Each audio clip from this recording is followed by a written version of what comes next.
नमस्कार दोस्तों, फिर से स्वागत है आप लोगों का मेरे इस नए वीडियो में। जैसा कि आप देख रहे हैं, इस समय मैं उड़ीसा की राजधानी भुवनेश्वर से 7 किलोमीटर दूर उदयगिरी पहाड़ी में हूँ, जो एक ऐतिहासिक रूप से मशहूर जगह है। यदि आपको भारत के इतिहास की जानकारी होगी, खास करके प्राचीन भारत की, तो अवश्य आपको इस उदयगिरी पहाड़ी के बारे में भी जानकारी होगी।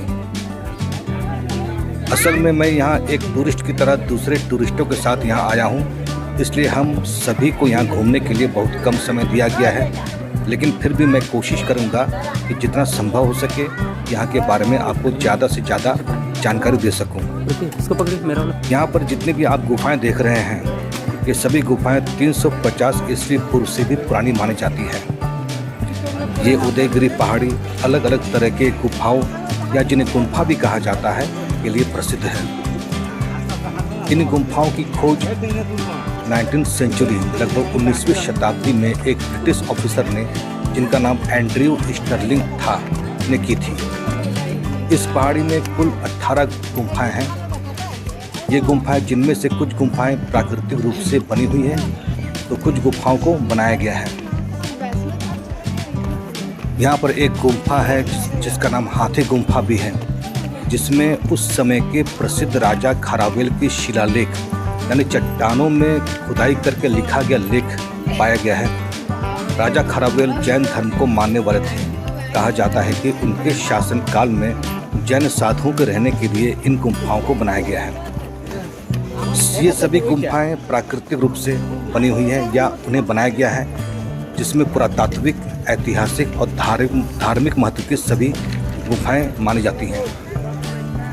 इस उदयगिरी पहाड़ी की गुम्फाओं में रानी गुम्फा और बाजघर गुम्फा सबसे पवित्र मानी जाती है। इसके अलावा यहाँ छोटा हाथी गुम्फा, अलकापुरी गुम्फा, सर्प गुम्फा, पनासा गुम्फा और गणेश गुम्फा भी प्रसिद्ध है।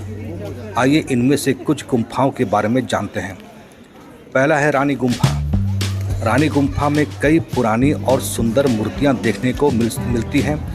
इन गुम्फाओं में हिंदू देवी देवताओं, महावीर और जैन तीर्थकारों अर्थात जैन साधुओं के चित्र लगे हुए हैं। दूसरा है गणेश गुम्फा, जिनमें गणेश की नक्काशीदार आकृति को देखा जा सकता है।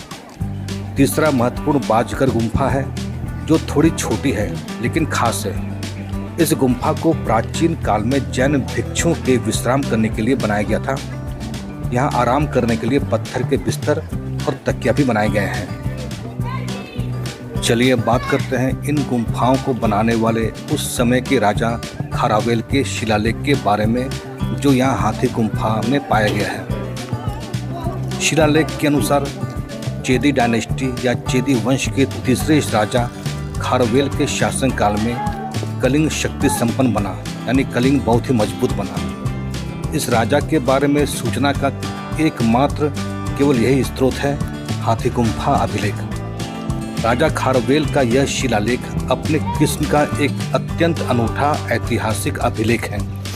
इसमें राजा के जीवन और उसकी उपलब्धियों का उल्लेख जो है एक साथ नहीं दिया गया है, बल्कि साल दर साल अलग अलग ही दिया गया है। तो दोस्तों, आप लोगों को जानकारी कैसे लगी कमेंट में ज़रूर कीजिएगा, और अगर आप नए हैं तो वीडियो को सब्सक्राइब कीजिएगा, शेयर कीजिएगा और लाइक कीजिएगा। जय हिंद।